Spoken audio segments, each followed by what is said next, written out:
Entrepreneurs, SaaS founders, how do you pick the ideal customer profile? This phrase gets thrown around a lot by marketers, and I want to give you a framework on how to choose it. And not only that, I'm going to run through the framework live with my own real data from our agency about, narrowing down on the ICP. And obviously, when you make a product, you have someone in mind.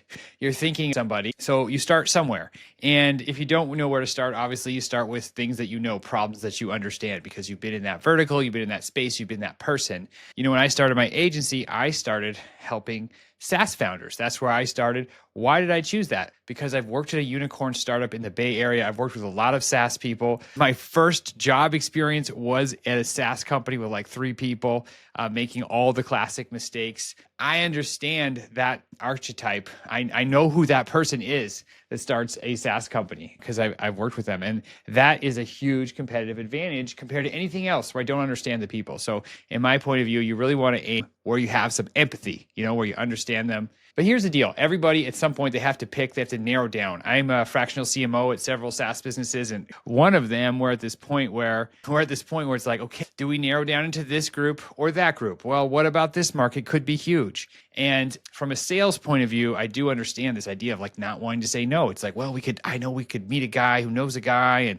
I could get in there and we could make an adaptation to our software to make it easier for them. And then we could sell them.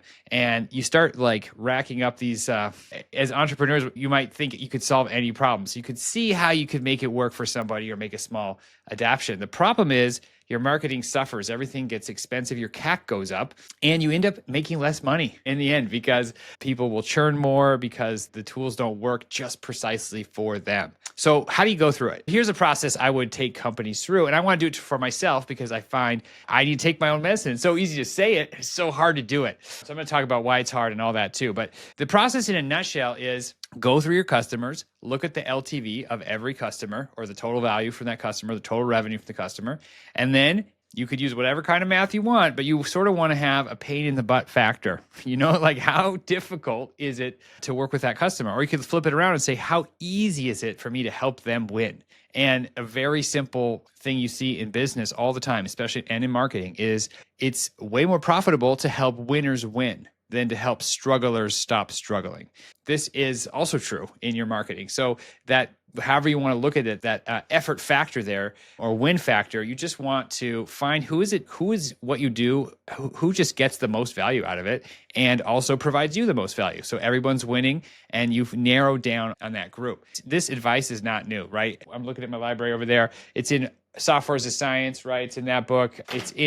It's the exact process in the lost chapter of $100 million offers. So let's do it. Let's go through it. I'm going to go through with my actual data and you can see, we'll hop in. I'm going to show you, we're going to go through it. I'm also going to talk about why it feels hard. All right, let's get into it. All right, here we go. So this is how I do it. Now, obviously I hid some columns because it doesn't make sense to show you who these people are, but we've got, are they active? What marketing channel did they come through? The client's company, what is it? What kind of company are they doing? Who is their ICP? What's their revenue level? What's their demographic?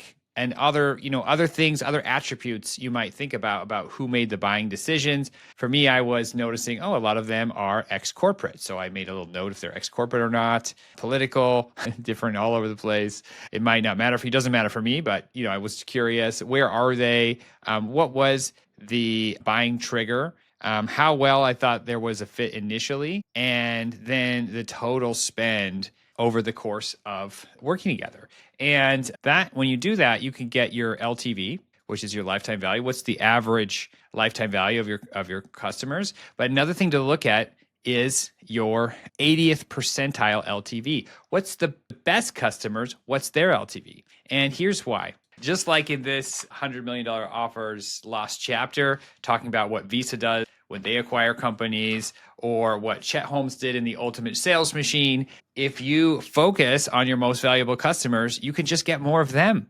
And so that also gives you a sense of, hey, if I tailored my messaging and my marketing, what would the LTV be? And it will change. If you tailor your message to be more attractive to the best clients, you're going to get more of those clients and less of the more generic general clients.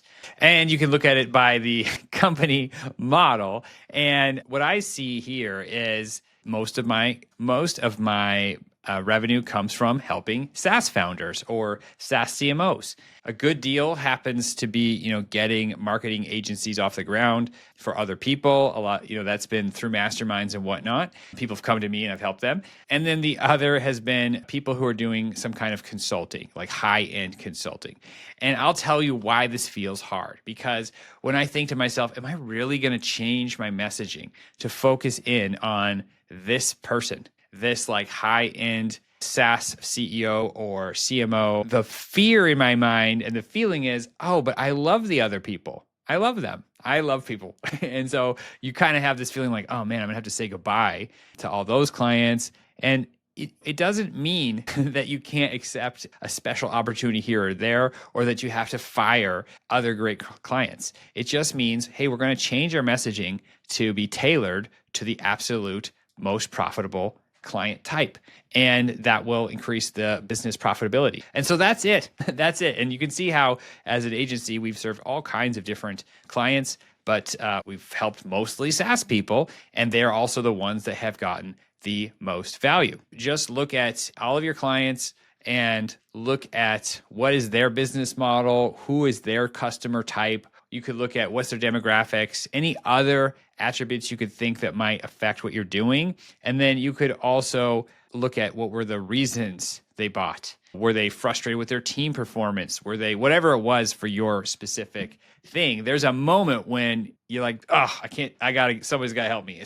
And no matter what you do, if it's a product or a service, there are buying triggers. So that's interesting. You can survey people, or you might just know from your sales notes. But this is extremely useful because this helps you tailor your messaging even further. You can talk about those moments in your messaging. All right. Hopefully that is clear. And that's the process. It's so simple, and it takes courage. It takes courage. But basically, by making a super general thing, you have higher cost of customer acquisition. And that just is what it is. And, early stage, you can obviously do tests. You can test channels. You can specifically test different things. And that's fine. But I love this principle. I think it was like a mental toughness book or something. I love this principle, which is you always need a solution on the board. You can't have, it's unacceptable, in my opinion, to say our ICP could be 20 things. It's one thing, and maybe you're testing separate things, the results of which may help you change and make an informed decision.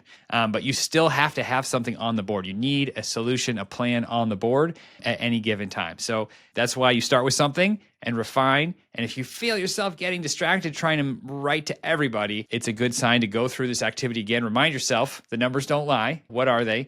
And then you know where to focus. All right.